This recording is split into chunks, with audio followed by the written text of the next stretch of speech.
He promised her a world of silk and safety, a gilded cage far from the poverty she knew. She believed him, until the day he cast her out, broken and barren in his eyes. Now, years later, the Korean Mafia king has sent her an invitation to his wedding, a final, cruel act of humiliation. But he has forgotten one thing. A rose, once crushed, can grow thorns of steel. And hers are sharpened for revenge. The air in the VIP lounge was chilled, smelling of expensive whiskey and cold ambition. Chung Hee Kim, known simply as Chung in the underworld and the boardrooms, stared out the one-way glass of the Seoul skyscraper. Below, the city was a river of neon, a kingdom he commanded with a blend of razor-sharp intellect and ruthless force. At 35, his was a face carved from marble's sharp jawline, dark, impenetrable eyes, and a stillness that was more threatening than any outburst. His black suit, tailored and severe, was his armor. "The Nigerian delegation is here," Mr. Kim, his aide, June, murmured, bowing slightly. Chung gave a barely perceptible nod. This deal was crucial.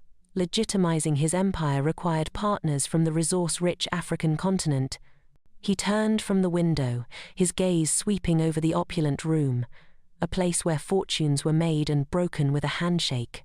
Meanwhile, in the hotel's grand lobby, Tessa Okafor smoothed down the simple, elegant sheath dress she'd saved for months to buy. As the junior translator for her uncle's small import-export firm, she felt like a sparrow among peacocks.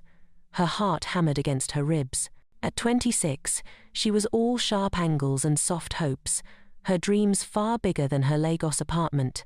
Her eyes, the color of dark honey, took in the staggering luxury with a mixture of awe and determination. This was her chance, her foot in the door of a world that could change her family's life. The meeting began under the glare of crystal chandeliers. Chung sat at the head of the table, a silent predator. His voice, when he spoke, was a low, controlled baritone that demanded attention. Tessa's uncle spoke, and she translated, her voice clear and steady despite her nerves. It was during a complex negotiation over mineral rights that Chung's lead lawyer faltered, missing a subtle nuance in the contractual language. A silence fell, thick with potential misunderstanding. From the other side of the table, Tessa's voice, soft but firm, cut through the tension. "With respect," she interjected, her eyes flicking from her flustered uncle to the intimidating figure of Chung. The clause specifies extraction rights, but the subclause, as written in Korean, implies shared infrastructure. It's a loop that could be exploited. Every head turned to her. June stiffened, ready to silence the impertinent girl. But Chung raised a single, languid hand. His gaze, for the first time, truly focused on her. He saw not just her startling beauty, the high cheekbones and full lips, but the fierce intelligence in her eyes. She wasn't just translating words, she was deciphering intent. "Explain," he commanded, his voice dropping to a whisper that was for her alone. Tessa held his gaze, her heart thundering. She broke down the legal jargon with a clarity that his entire team had lacked. In that moment, she wasn't a poor translator, she was the most powerful person in the room. Chung listened, his expression unreadable, but a flicker of something interest, perhaps shock ignited in the depths of his cold eyes. The deal was saved.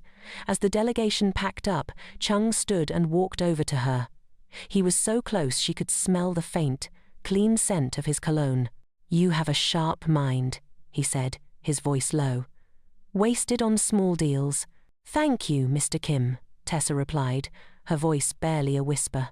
He pulled a black, matte-finish business card from his pocket. There was no title, no company name, just a single, embossed phone number. "The world is not kind to sparrows," he said, his dark eyes holding hers captive, "but it rewards eagles. If you are ever tired of flying low, call this number." He didn't wait for a response. He turned and walked away, his men falling into step behind him, leaving Tessa standing alone, the weight of the card in her hand feeling like both a promise and a perilous bargain. She had just caught the eye of the dragon, and she had no idea if he wanted to admire her or devour her. Cliffhanger. As Tessa stared at the mysterious card, her phone buzzed. It was a hospital in Lagos. Her mother's condition had worsened, and the medical bills had just doubled. The weight of the card in her hand suddenly felt less like a choice and more like a destiny she could no longer afford to ignore. The sterile smell of antiseptic in the Lagos hospital hallway was a stark contrast to the opulent hotel. Tessa clutched the phone, the doctor's words echoing in her ears. "The surgery is urgent, Miss Okafor." Without it, he didn't need to finish. The figure he quoted was astronomical, a sum that might as well have been the moon. Her savings were a drop in the ocean. Her uncle, kind but struggling, could only offer condolences. Despair wrapped around her heart, cold and tight. In the dim reflection of a glass panel, she saw a young woman with dreams too big for her pockets, now facing a loss too profound to bear. Her mother, the woman who had worked 3 jobs to send her to school, was slipping away, and Tessa was powerless. Then, her fingers brushed against the stiff edge of the card in her pocket. Chung-hee Kim. The memory of his imposing presence, the intensity of his gaze, sent a shiver through her. The world is not kind to sparrows, but it rewards eagles. Was this her only chance to become an eagle? To save the one person who mattered most? With trembling hands, she typed the number into her phone. The line rang only once. "I anticipated your call." Chung's voice was calm, as if he'd been waiting. There was no greeting, no question. It was a statement of fact that sent another chill down her spine. How could he have known?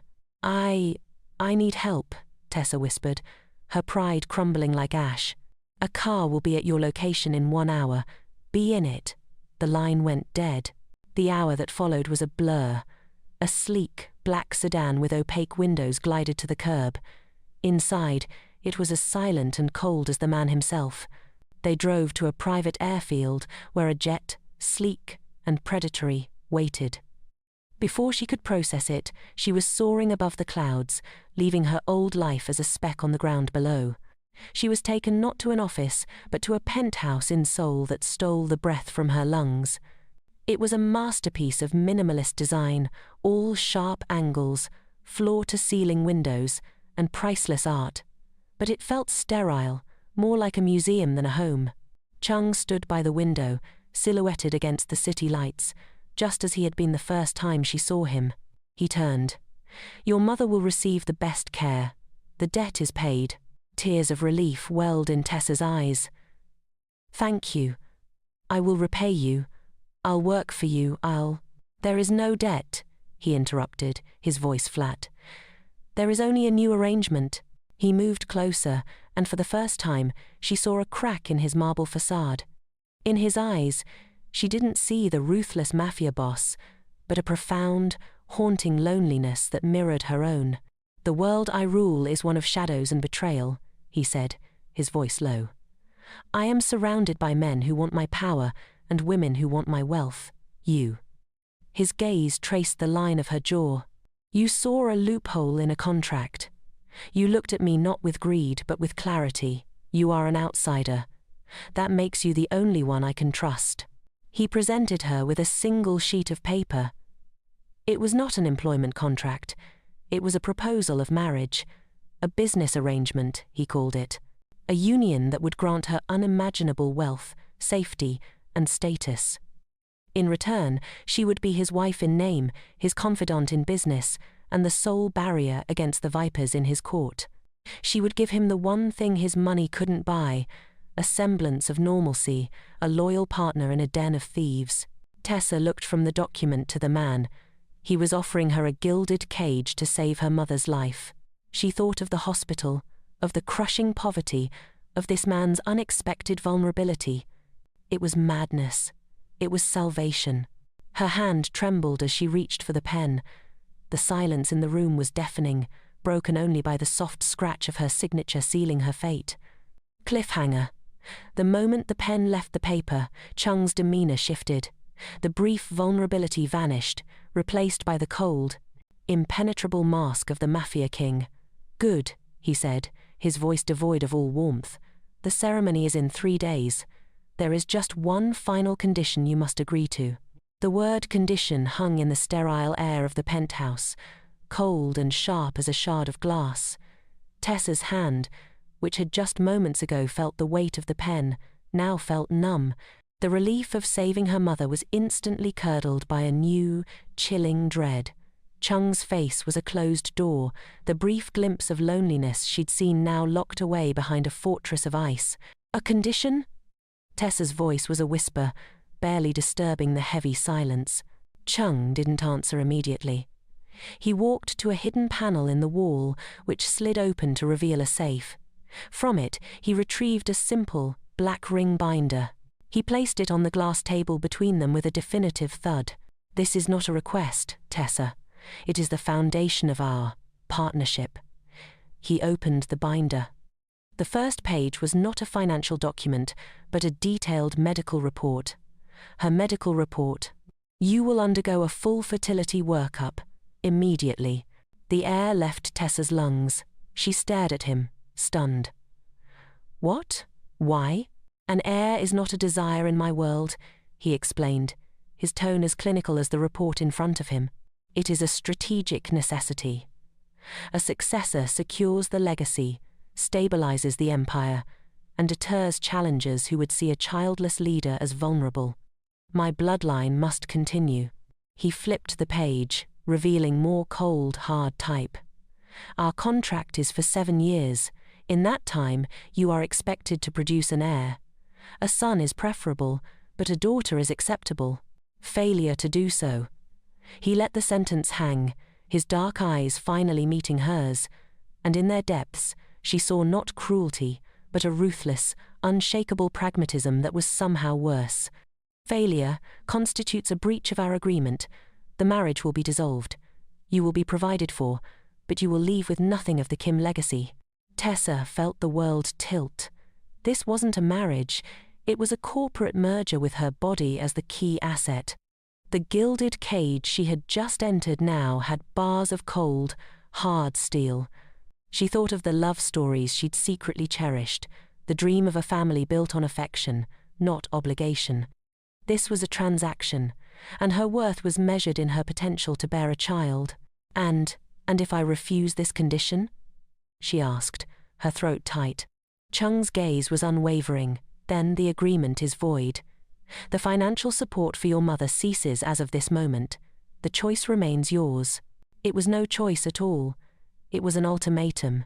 She looked from his impassive face to the clinical language of the report that reduced the miracle of life to a contractual clause. She saw her mother's smiling face in her mind, a face that would live because of her sacrifice. She had sold her future, and now she was selling her body, her very biology, to a man who saw children as commodities. A single, hot tear escaped, tracing a path down her cheek before she could stop it. She quickly wiped it away, refusing to let him see the depth of her devastation. She squared her shoulders, the sparrow forcing itself to stand like an eagle. "I understand," she said, her voice surprisingly steady. Chung gave a curt nod, a flicker of something unreadable satisfaction, pity, in his eyes before the mask settled back into place. "The initial tests are scheduled for tomorrow at dawn. Do not be late." He turned and walked away, leaving her alone in the cavernous, beautiful penthouse. She stood there, the silence pressing in on her, the weight of her decision crushing. She had gained the world to save her mother, but in doing so, she had lost all control over her own. Cliffhanger. The first year of their marriage passed in a blur of silent dinners, business galas, and monthly, soul-crushing visits to the fertility clinic. Then, one crisp autumn morning, the doctor called with news that should have been a cause for celebration, but as Tessa listened, her blood ran cold. The news was not just life-changing. It was a dangerous, unforeseen complication that could shatter everything. The first year of Tessa's new life was a study in surreal contrasts. By day, she was Mrs. Kim, the elegant, poised wife of a billionaire. She attended gallery openings and charity balls on his arm, a silent, beautiful accessory. She learned to navigate the intricate social codes of his world, to recognize the subtle threats hidden behind polite smiles from rival families and the calculating gazes of his subordinates. Her sharp mind, the very thing that had drawn him to her, was now a tool for survival, helping her decipher the unspoken alliances and betrayals that swirled around them. But by night, and in the sterile, white rooms of the private clinic, she was a subject, a project. The monthly fertility treatments were invasive and cold, a constant reminder of her primary function. Chung was never cruel, but he was distant, treating the entire process with a detached, businesslike focus. Their interactions were cordial, a partnership forged in a silent contract, the bed they sometimes shared feeling vast and empty as a tundra. Then, after 18 months of tests and procedures, the results came. They sat in the clinic's luxurious consultation room, a space designed to soften hard news. Dr. Park, a man with a gentle voice and sorrowful eyes, delivered the verdict like a judge passing a sentence. "Mr. Kim, Mrs. Kim, the results are conclusive." He paused, choosing his words with care. "The issues are complex, but the primary factor is a severe case of Asherman's syndrome, causing significant uterine scarring. The likelihood of a successful embryo implantation is statistically negligible. I am so sorry." The word barren was never spoken, but it echoed in the silent room, louder than any shout. Tessa felt the world shrink to the single point of the doctor's somber face. A hollow ache opened up inside her, a grief for the children she might never hold. She dared a glance at Chung. His expression did not change. There was no flicker of disappointment, no sigh of frustration. It was as if the doctor had just reported a minor dip in a quarterly stock portfolio. He simply stared at the medical chart as if it were a betrayal in ink and paper. "There are no options?" Chung's voice was dangerously calm. "We have exhausted all conventional and advanced medical avenues," Dr. Park said gently. "A surrogate would be the only path forward." Chung's jaw tightened almost imperceptibly. "A Kim heir must be of my blood times and times carried by my wife. It is a matter of perception." He stood, his movement abrupt, cutting off any further discussion. "Thank you, doctor." He walked out of the room without a backward glance at Tessa. She sat there, frozen, the diagnosis wrapping around her like a shroud. She was a failure. She had breached the contract. That night, the atmosphere in the penthouse shifted from cold to glacial. Chung did not speak to her. He stood by the window, a glass of amber liquor in his hand, his back to her. The silence was a physical weight. When he finally spoke, his voice was low and devoid of all the faint warmth she had occasionally glimpsed over the past year. "You have given me nothing," he stated, not with anger, but with a finality that was far worse. "For 7 years, I offered you a kingdom, and you have given me nothing in return but a medical report." Tessa flinched as if struck. "Chung, it's not my fault," the doctor said. "It does not matter whose fault times it is," he snapped, turning to face her. For the first time, she saw raw emotion in his eyes, a blistering, bitter disappointment that had festered into something darker. "It only matters that you are unable to fulfill the single most important term of our agreement. You are of no more use to me." The words were a death knell to her fragile hopes. The sparrow was being cast out of the gilded cage, not for singing the wrong song, but for being the wrong species entirely. Cliffhanger. A week later, 2 of Chung's stone-faced associates arrived at the penthouse. One handed Tessa a single plane ticket back to Lagos and a thin envelope containing a modest sum of money, a severance package for a failed employee. The other placed a stack of legal documents on the table. "Sign these, Mrs. Kim," the man said, his voice empty. "It's the divorce. Mr. Kim has already moved on." The flight back to Lagos was a journey through a waking nightmare. The plush first-class seat felt like a mockery of the humiliation she carried. Tessa stared, unseeing, at the clouds below, each one a ghost of the life she had lost. The words echoed in her mind on a punishing loop. Asterisk, "You are of no more use to me." "Baron, sign here." Asterisk, she had been erased from his world as efficiently as a typo on a contract. Lagos greeted her with its vibrant, chaotic energy, a stark contrast to the controlled silence of Seoul. Her mother, healthy and radiant thanks to the medical care Tessa's sacrifice had brought, wept with joy at her return. But the joy was short-lived. Tessa was a shell. The confident, hopeful woman who had left was gone, replaced by a ghost haunted by a 7-year failure. She moved into her mother's small, familiar house, the walls feeling like they were closing in on her. The modest sum from Chung was a lifeline, but it wouldn't last forever. She had to rebuild. Using the sharp business acumen she'd honed observing Chung's empire, she saw an opportunity. She noticed a gap in the local market for authentic, high-quality African textiles and artisanal crafts, presented with a modern, luxurious aesthetic. She started small. With her last funds, she rented a tiny stall in a bustling market. She worked 18-hour days, her hands, once accustomed to handling fine china, now calloused from lifting crates and arranging fabrics. She remembered the lessons from Chung's world, the power of branding, the importance of perception. She didn't just sell cloth, she sold a story of heritage and elegance. Slowly, painstakingly, her business, Okoro Heritage, began to grow. An online presence she built herself caught the eye of an international luxury retailer. They placed a massive order, then another. Within 2 years, her tiny stall had become a thriving export company. She wasn't just surviving, she was building an empire of her own, brick by brick. It was during this whirlwind of success, as she was finally feeling whole again, that a familiar, crushing fatigue set in. Nausea followed her through her days. Assuming it was stress, she finally visited a doctor, fearing the worst. The elderly female doctor performed an ultrasound, her brow furrowed in concentration. Then, a slow, amazed smile spread across her face.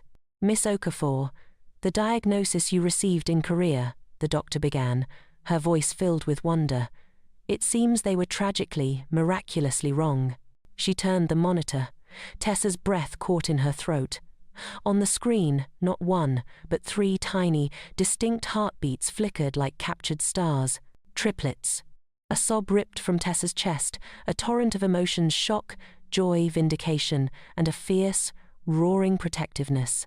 Chung's doctors, in their cold, clinical certainty, had missed this miracle.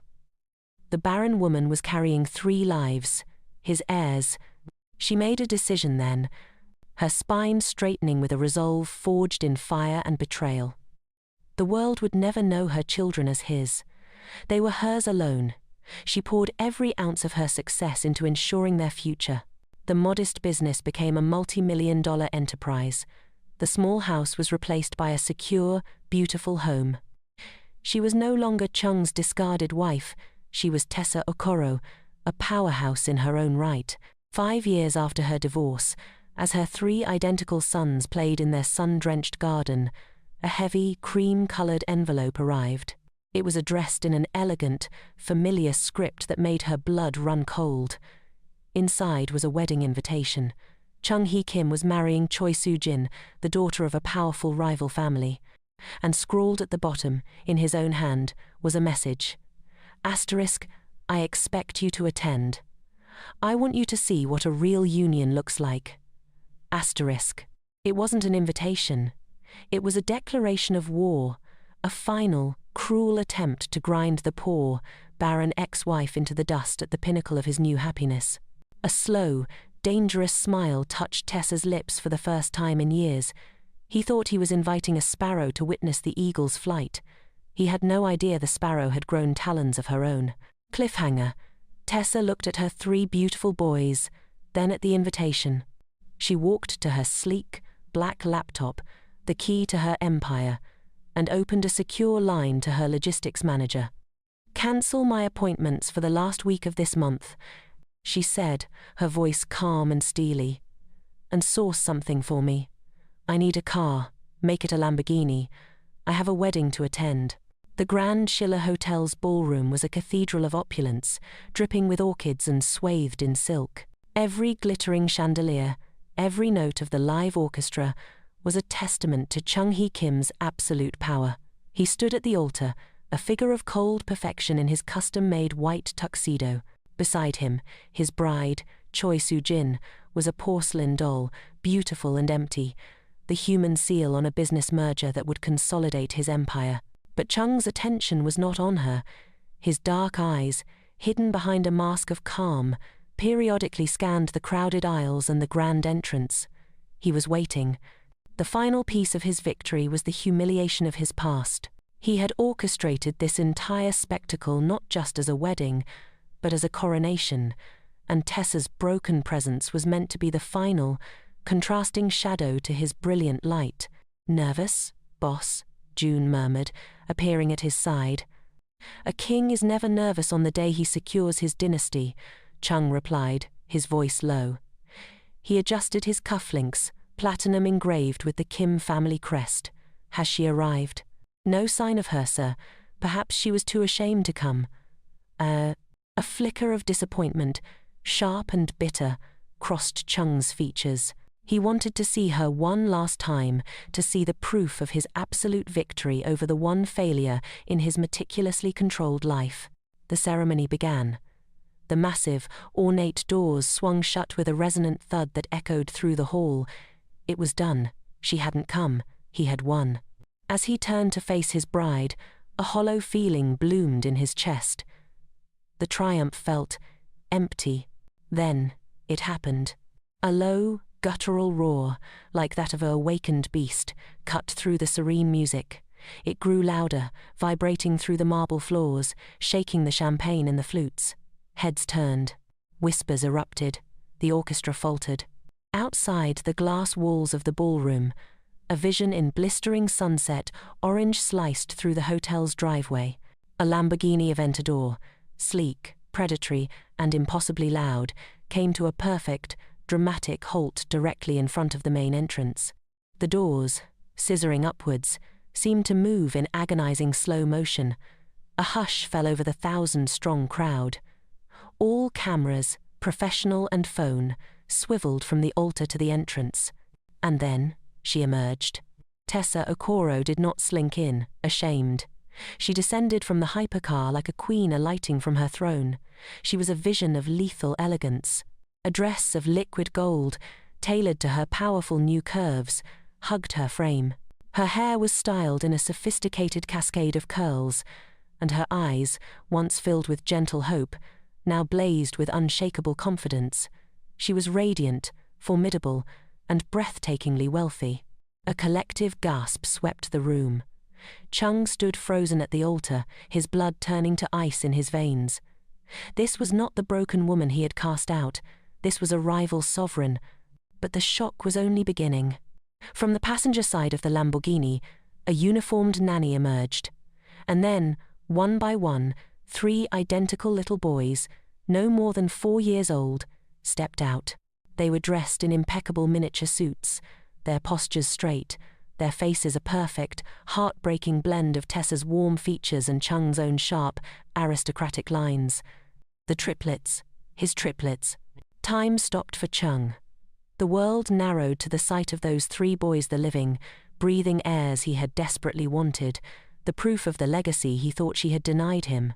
The doctor's diagnosis, his own cold dismissal of her, the 7 years of silent blame, it all crumbled into dust, revealing the monstrous lie at the foundation of his actions. Tessa's gaze, cool and triumphant, met his from across the vast room. She didn't say a word. She didn't need to. The gleaming car, the radiant success, and the 3 little boys holding her hands were her declaration. She had not only rebuilt her life, she had built the very dynasty he had accused her of destroying. The wedding was in ruins. The guests were on their feet, murmuring, pointing, their phones capturing every second of his utter disgrace. His new bride's family stared at him with dawning horror and fury. The merger was shattered. Chung could only stare, his perfect world unraveling in a spectacular, public implosion. He had invited his ex-wife to disgrace her, but she had arrived to dethrone him. ***, final cliffhanger. As the scandalized whispers reached a crescendo, the smallest of the triplets, curious and unafraid, pointed a tiny finger directly at the frozen figure of Chung at the altar and asked in a clear, carrying voice that echoed in the sudden silence, "Mummy, is that the man who didn't want us. Thank you so much for watching this dramatic tale of revenge and resilience. If your heart was pounding with Tessa's triumph, please let us know by giving this story a like and sharing it with someone who would love it. We'd love to hear where in the world you're joining us from. Tell us your country in the comment section below. And don't forget to subscribe for more cinematic romance thriller stories that will keep you on the edge of your seat.